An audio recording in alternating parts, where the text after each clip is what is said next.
Today I'm making a flower box out of a bunch of wood that's in the scrap bin over at the woodworking store. So here you can see this is the price. It's $1 for every number that's on here. So these two boards you can see somebody had already glued together, and then this is their excess. So works out fine for me. And even this piece with the big screw up at the top of it, I'm just going to end up cutting that off and it'll be fine.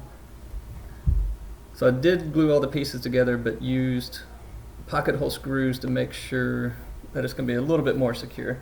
This flower box is going to be right outside a window, so it's going to have some weight to it with the soil and the plants, and then any water that gets on it, I don't want it to fall apart like the last one did. The last one was just used with indoor finish lumber and had completely rotted through, which I should have shown a video of that one. I thought the paint was peeling and I went to go check out the paint, my finger went right through it, so it was pretty messed up. So here I went with 4 pocket hole screws, which is probably a bit much, but I wanted to make sure that, again, it didn't go anywhere. So glued it up and then put these together, and it did kind of move a little bit on me, so off camera I did pull these screws out and then move it just a little bit because it wasn't lining up exactly like I wanted. So then I'm just moved the fence over enough to be the flower box would be the height of that one board that had the big messed up piece out of the top of it.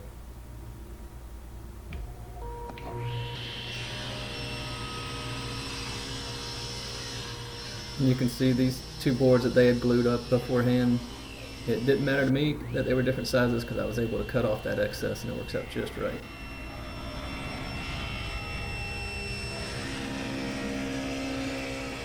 So threw the GoPro on the boards a couple of different angles this time just for the heck of it, trying something out. So here is that beat up board. You can see the blade goes right past it, and that's perfect for me. It comes out to be right around 10 inches in height for me. And then from there I went through multiple passes, and you can see the little first groove that I cut there. And what a dumb move. I didn't realize that I'd leaned right over my saw blade like that. So I kept going a couple of passes on the saw blade so that way it would make this groove, which is going to be just big enough for me to put the plywood bottom in it.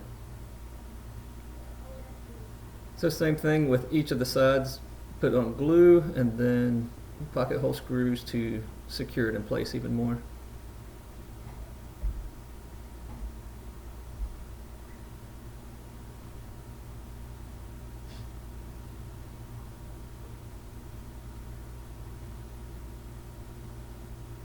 And I did thankfully line it up before I put these screws down there.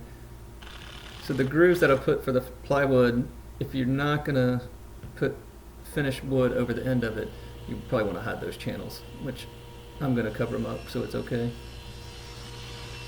But here, just cutting the plywood down the sides, and then I actually did a pretty good job cutting it so it was quite snug and had to be hammered in there pretty well.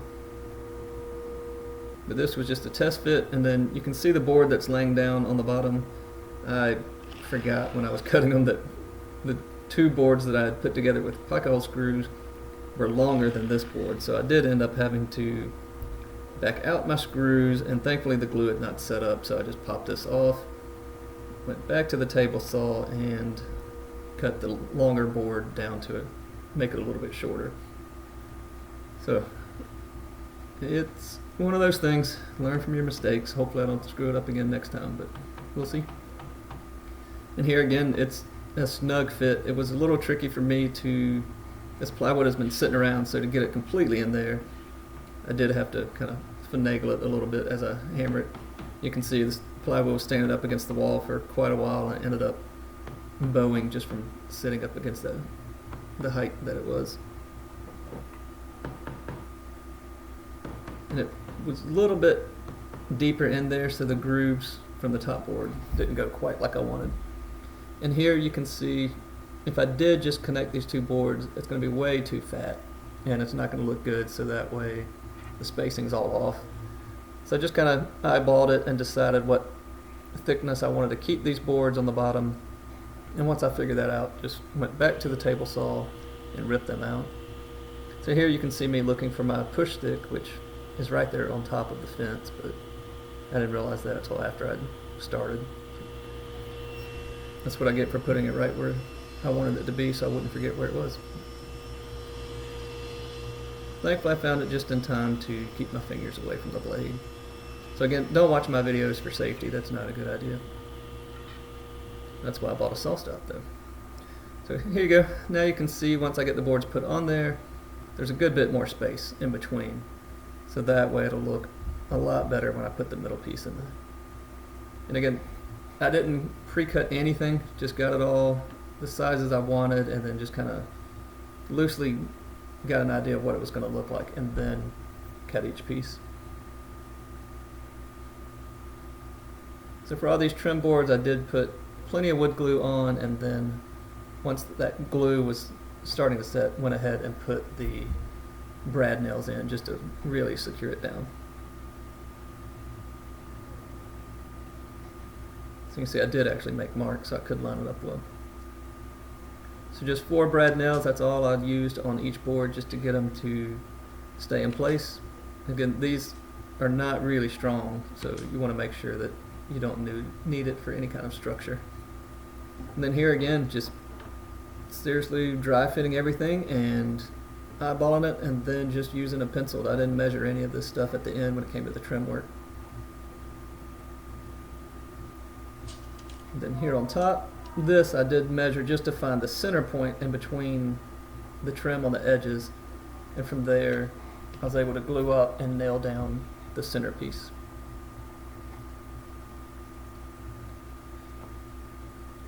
And again, all these measurements are pretty much based on the length of boards that I had, because I didn't have an option of cutting some of them. I had to use what I had, and then just making sure that it fit with the flower box, the liner on the inside.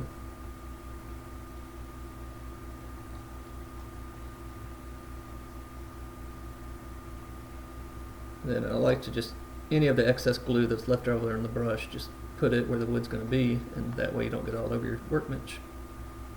And here I was able to recruit my helper yet again, so as I'm holding in place, he came in and helped me with the brad nailer just to put 2 in each of these little boards to hold them in place.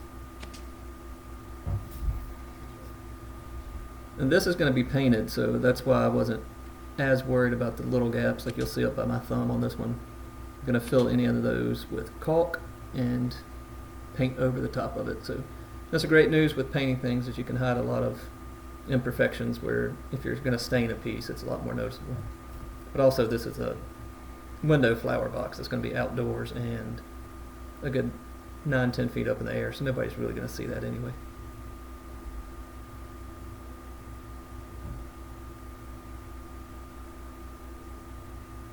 And thankfully I still had some caulk left over from a prior job and just was able to get it going. Do make sure that you squeeze out a little bit. I didn't squeeze out some of it at the beginning, so it's a little bit crustier than it should have been, but with most of these cracks, they're small enough. All you have to do is just fill it in with your finger, squeeze it down there, and then just kind of rub it back and forth, and you'll get rid of all the excess, and then it makes your sanding a lot quicker. So after all the different holes are filled, you can see I just a little light sanding over the top of it. So it's not perfect, but again, it's outdoors and it's going to be up in elevation, so nobody's going to see those little pieces. And again, the helper came into play, which was great to help me out, because I'm not a big fan of painting, but this is what it looks like after 2 coats of the paint, and then broke out polyacrylic just to give it a little bit more water protection. And after it was done, I realized there were no drain holes, so I recruited yet another helper. So here we just took a 3/4 inch spade bit and drilled in 5 drain plugs, not even plugs, holes. So nothing scientific, just purely put holes where there's a chance of water. And here's the one piece that's a little bit different that I figured I'd give it a shot. So at Harbor Freight, just for $5, picked up one of these rubber liner spray cans. So it's essentially, it's kind of like rhino liners that you would use in a truck bed or put something at the bottom of a boat to keep it a little more water resistant for you. But I figured, why not? This is where the water's going to hit this thing, so I'll do that, and then hopefully it'll follow the holes that we drilled and not rot as quickly. But overall, it doesn't look bad. This guy gave it his scent of approval. And then you can see it's got plenty of room for us to put in this little 3-foot line, or 3-foot flower box. So that is it. Then once we have some flowers thrown in there and some soil, this is what it looks like. Thanks for watching.